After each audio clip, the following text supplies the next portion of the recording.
guys, today I will show you how to fix your NBA 2K15 if it gets stuck on that loading custom shoe data thing when you press start, when it freezes on that. So at first I looked at YouTube to look for a solution, but it didn't work on my 2K15, so I found another way.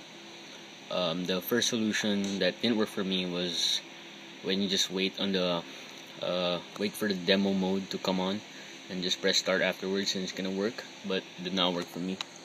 So this is for the Xbox.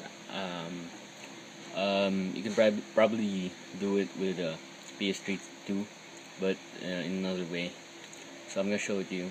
First, you go to the system. If you're Xbox, you go to storage. Check your hard drive. Games and apps. Then you look for 2K15 over here.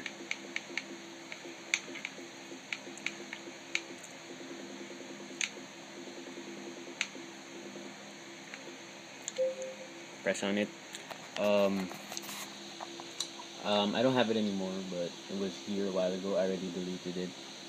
It says like shoe data, and you just have to press on that and delete it. And afterwards, when you play the game, it won't freeze anymore. So that's an alternative way if the first way doesn't work for your Xbox as well. This is a solution that will work 100%. Although your shoe data will get deleted. The custom shoes that you made, it will get deleted. But it's better than not being able to play the game because of constant freezing every time you try to start the game.